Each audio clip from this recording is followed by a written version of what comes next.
दिल्ली चुनाव से जुड़ी एक बड़ी खबर आ रही है। दिल्ली चुनाव की तारीखों का ऐलान आज होगा, ये बड़ी जानकारी सामने मिल रही है। दिल्ली विधानसभा चुनाव को लेकर के आज चुनाव आयोग तारीखों का ऐलान कर देगा। तो बड़ी जानकारी है दिल्ली चुनाव को लेकर के, बड़ी अपडेट। दिल्ली चुनाव की तारीखों का ऐलान आज हो जाएगा। दोपहर 2 बजे एक प्रेस कॉन्फ्रेंस करके दिल्ली चुनाव आयोग तारीखों का ऐलान दिल्ली के लिए करेगा चुनाव आयोग।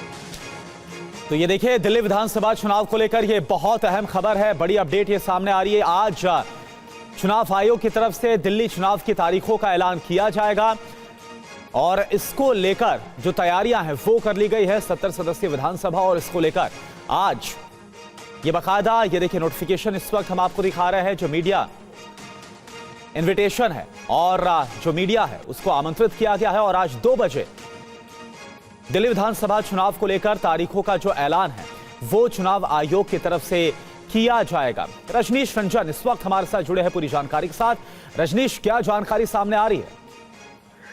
बिल्कुल, देखिए, चुनाव आयोग की ओर से आधिकारिक जानकारी दे दी गई है। आज दोपहर 2 बजे विज्ञान भवन में प्रेस कॉन्फ्रेंस होगी और दिल्ली में विधानसभा चुनाव की घोषणा जो फुल बेंच इलेक्शन कमीशन है उनकी ओर से किया जाएगा। और 2 बजे के बाद से ही दिल्ली में आदर्श आचार संहिता लागू कर दी जाएगी। कल ही चुनाव आयोग ने अपडेटेड वोटर लिस्ट जारी किया था, दिल्ली के तमाम मतदाताओं की संख्या की जानकारी दी थी और तब से ही ये माना जा रहा था कि कभी भी चुनाव की घोषणा हो सकती है। चूंकि फरवरी के तीसरे हफ्ते में दिल्ली विधानसभा का कार्यकाल समाप्त हो रहा है, तो इस लिहाज से तारीख की ये घोषणा होनी थी और बिल्कुल उसी तर्ज पर चुनाव आयोग ने ये घोषणा की है। दोपहर 2 बजे प्रेस कॉन्फ्रेंस के माध्यम से चुनाव आयोग चुनाव की तारीखों और रिजल्ट के तारीख का अनाउंसमेंट करेगा। जी अच्छा रजनीश, एक बात बताइए, क्योंकि 70 सदस्यीय विधानसभा है दिल्ली की और क्या संभावना जताई जा रही है? क्या जो चुनाव है वो सिंगल फेज में करवाया जा सकता है या अलग अलग फेजेस में चुनाव हो सकता है? क्या संभावना है? देखिए, अभी तक जो चुनाव हुए हैं दिल्ली में विधानसभा चुनाव, चाहे वो 1993 का पहला विधानसभा चुनाव हो या उसके बाद से लगातार जो चुनाव हुए हैं, सभी दिल्ली में एक ही चरण में हुए हैं। क्योंकि छोटा राज्य है और सिर्फ 70 विधानसभा पर चुनाव होते हैं, तो इस लिहाज से ये कहा जा सकता है कि ये चुनाव भी सिंगल फेज में होगा। दो फेज में कराने की कोई वजह या कोई जो कंक्रीट जो वजह है वो चुनाव आयोग की ओर से कभी भी नहीं दी गई है। और दिल्ली में कानून व्यवस्था की स्थिति भी बेहतर ही रहती है और चुनाव आयोग लगातार जो गृह मंत्रालय के अधिकारी हैं उनसे चुनाव को लेकर बातचीत करते रहते हैं। 2 दौर की बैठक भी पैरामिलिट्री फोर्सेस के डिप्लॉयमेंट को लेकर हो गई है। तो ऐसा लगता नहीं है कि चुनाव 2 चरण में होंगे, एक ही चरण में चुनाव की घोषणा हो सकती है। जी बिल्कुल रजनीश, तो जैसा आप बता रहे हैं कि एक चरण में दिल्ली विधानसभा के चुनाव होने की संभावना नजर आती है। हालांकि दोपहर 2 बजे ये क्लियर हो जाएगा। एक प्रेस कॉन्फ्रेंस के माध्यम से चुनाव आयोग तारीखों का ऐलान कर देगी। लेकिन रजनीश, इस बार चुनौतियां क्या रहेंगी? क्योंकि इससे पहले हमने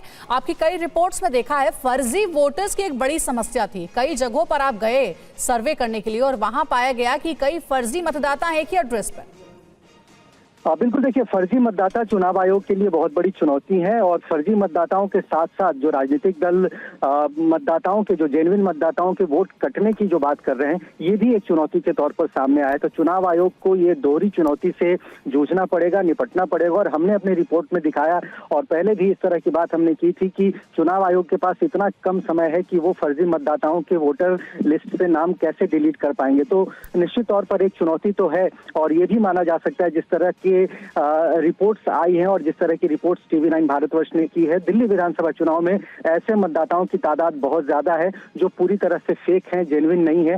वो मतदाता भी चुनाव में अपने मताधिकार का इस्तेमाल करने आएंगे। तो चुनाव आयोग उनको कैसे रोकेगा और चुनाव आयोग किस मैकेनिज्म के साथ उनको चुनाव में वोट डालने से मना कर पाएगा, ये निश्चित तौर पर एक बड़ा चैलेंज है चुनाव आयोग के लिए। लेकिन चुनाव आयोग लगातार, कल भी जब प्रेस कॉन्फ्रेंस हो उन्होंने जो जानकारी दी थी वोटर लिस्ट के बारे में, तब भी उन्होंने कहा था कि एक चैलेंज उनके पास तो जरूर रहता है, लेकिन अलग अलग विधानसभा क्षेत्रों के जो BLO हैं वो उस मैकेनिज्म के साथ अपनी रिपोर्ट चुनाव आयोग को देते हैं। लेकिन चूंकि अब अपडेटेड लिस्ट जारी हो चुकी है, तो अभी वो फर्जी मतदाता भी वोट देंगे जिन्हें कानूनन वोट नहीं देना चाहिए। ये निश्चित तौर पर एक बड़ा सवाल चुनाव की प्रक्रिया पर तो जरूर उठाएगा।